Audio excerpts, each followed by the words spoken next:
Au nom de Jésus.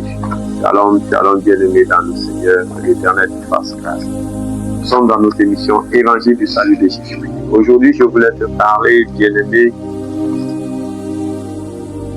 des œuvres de la chair. La Bible nous dit, ne prenez pas part aux œuvres infructueuses des ténèbres, mais plutôt condamnez-les.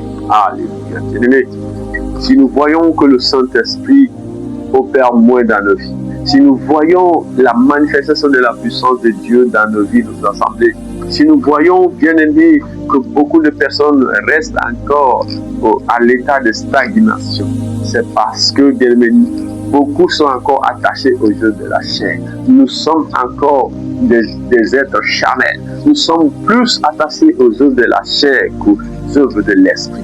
Laisse-moi ouvrir tes yeux aujourd'hui. Laisse-moi te révéler, bien-aimé, des choses, des réalités peut-être que tu es en train de vivre et que tu as du mal à abandonner. Si tu veux être puissamment utilisé par l'Esprit de Dieu, si tu veux vivre selon l'Esprit, si tu veux marcher dans une vie de nouveauté, de lumière, si tu veux, bien aimé, vivre selon le plan de Dieu, tu dois marcher selon l'Esprit.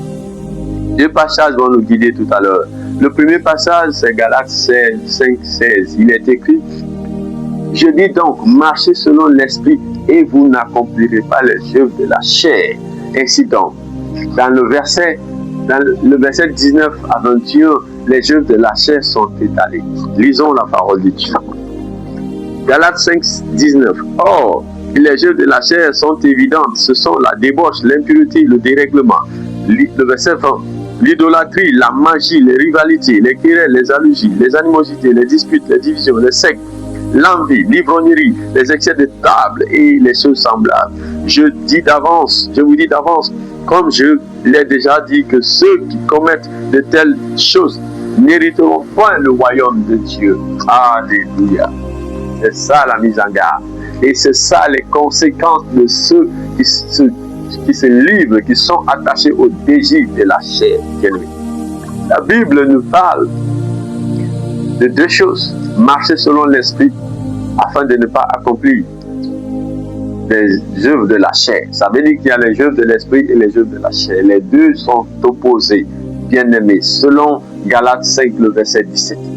Voilà pourquoi il est important, avant de célébrer la fête des moissons, la fête de la Pentecôte, pour que tu cherches, bien-aimé, te débarrasser de certaines choses. Tu dois disposer ton cœur, tu dois te préparer, bien-aimé. Il faut créer une atmosphère favorable à la manifestation de la puissance de Dieu. Il est bon pour toi aujourd'hui. Prête-moi une oreille attentive afin de comprendre les œuvres de la chair et prendre garde et te libérer de ces choses. En lisant le passage, le verset 19 à 21, les œuvres de la chair sont étalées. Nous avons la débauche. La débauche, c'est l'abandon des bonnes pratiques et des bonnes habitudes. La débauche, bien-aimé, c'est vivre une vie de désordre. Bien-aimé, l'impureté. L'impureté, c'est la saleté, la suie, tout ce qui est contre nature, bien-aimé. Par exemple, les sodomies, bien-aimé, les fellations, bien-aimé, l'insecte, bien-aimé, le viol, bien-aimé, la pornographie, bien-aimé, tout ce qui s'ensuit, l'homosexualité et tout ce qui s'ensuit, tout ce qui a fini là, tout ce qui saoule l'âme d'une personne. Le dérèglement, c'est tout ce qui est contraire à la règle, bien aux principes établis. L'idolâtrie, c'est le culte de Dieu, ou l'idolâtrie, c'est encore l'amour exagéré pour une chose ou pour un homme à la place de Dieu. Bien-aimé, la magie, elle fait allusion à des pratiques sataniques et occultes. Les rivalités, bien-aimé, c'est les concurrences entre les personnes qui cherchent la même chose. Les querelles, ce sont des disputes, bien-aimé, mêlées d'animosité. Bien-aimé, les jalousies, ce sont l'irritation d'une personne à ne pas obtenir ce que l'autrui possède.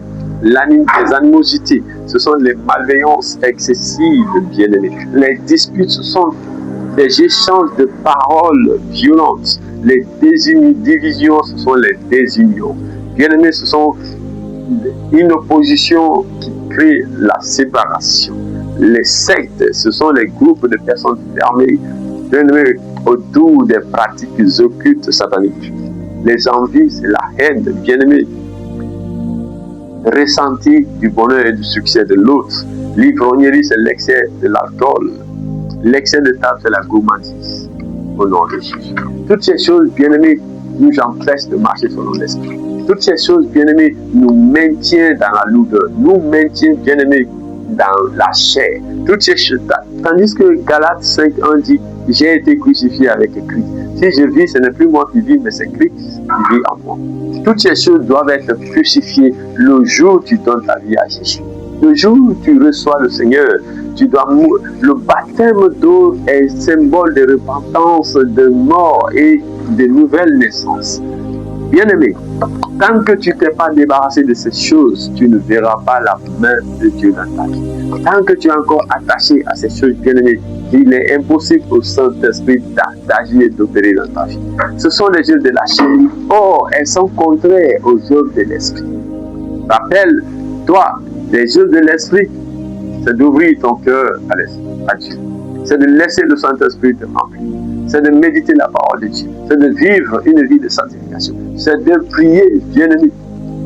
Et c'est d'être attaché aux fruits de l'Esprit, aux dons. Et quand le Saint-Esprit descend en toi, crée en toi les fruits de l'Esprit et les dons afin de te permettre de mieux avancer. Alléluia. Bien-aimé, pour aborder cette Pentecôte, repentons-nous. L'appel que je te lance, bien-aimé, c'est de revoir ta marche, c'est de revoir ton attitude, c'est de revoir tes pratiques, bien-aimé. Si tu es encore attaché à ces choses, il est temps pour toi de te repentir sincèrement et de renoncer définitivement à ces choses afin de vivre une vie de nouveauté. Car la Bible dit, si quelqu'un est en Christ, il est une nouvelle créature. Voici les choses anciennes sont passées, tout est devenu nouvelle. Mais regarde, depuis que tu as donné ta vie à Jésus, tu es encore attaché aux mêmes pratiques, tu es encore dans la débauche, tu es encore dans l'impureté, tu te masturbes, tu es encore dans la sorcellerie, bien-aimé, tu es encore dans la magie, tu es encore dans les sectes, bien-aimé, tu es encore dans les querelles, dans les adoucis, tu es encore dans l'ivrognerie, bien-aimé. Qu'est-ce qui a changé? Si tu ne vois pas la main de Dieu, c'est parce que tu n'as pas encore subi un changement véritable. Et cela commence si toi-même tu prends conscience et que tu ouvres ton cœur à Dieu et tu demandes à Dieu de rentrer dans ta vie et de te transformer. Et cela est possible si toi-même tu décides de sortir de cette vie. Tu appelles à l'aide à Dieu et tu te repens, tu renonces à ces choses. Dès lors que tu abandonnes ces choses, bien-aimé, directement, automatiquement, l'Esprit de Dieu descend sur toi. L'Esprit de Dieu te localise. Le climat, l'environnement est favorable. Il faut créer un environnement favorable afin de vivre le miracle, de vivre la transformation, afin de vivre la vie de Dieu. Le royaume de Dieu est descendu. Oui, le royaume de Dieu est manifeste. Le Saint-Esprit est descendu, survenant sur nous. Bien-aimés, désormais, nous sommes de nouvelles personnes. Bien-aimés, nous sommes renouvelés. L'esprit de consolation, le consolateur est là. Bien-aimés, le royaume et la puissance de Dieu est déjà disponible, bien-aimés. Oui, en ce temps de la fin, si encore l'Antichrist tarde à se manifester parce que le Saint-Esprit est à l'œuvre encore, il est temps de se laisser transformer et de marcher selon l'Esprit afin de ne pas accomplir les œuvres de la chair. Sois transformé, renouvelé. Je prie sur ta vie que l'Éternel te fasse grâce et t'ouvre les yeux. Toi encore qui es attaché à ces choses, que Dieu ouvre tes yeux et te tire de là dans le nom de Jésus. Ouvre simplement ton cœur à Dieu. Dis, Seigneur, renouvelle-moi. Seigneur, transforme-moi à partir de maintenant. Je m'abandonne entre tes mains. Bien-aimé, adopte cette position afin de recevoir la grâce de Dieu. Que l'Éternel te fasse grâce au nom de Jésus. Que la main de Dieu se répande sur toi au nom de Jésus. Je prie qu'un nouveau vent souffle sur ta vie au nom de Jésus. Un vent de délivrance par le Saint-Esprit au nom de Jésus. Un vent de restauration, un vent de guérison par le Saint-Esprit de Dieu au nom de Jésus. Que le vent de la liberté te localise, l'Esprit de Dieu inonde ta vie désormais afin de vivre cette célébration dans une nouveauté, dans un renouvellement sincère au nom puissant de Jésus. Alors,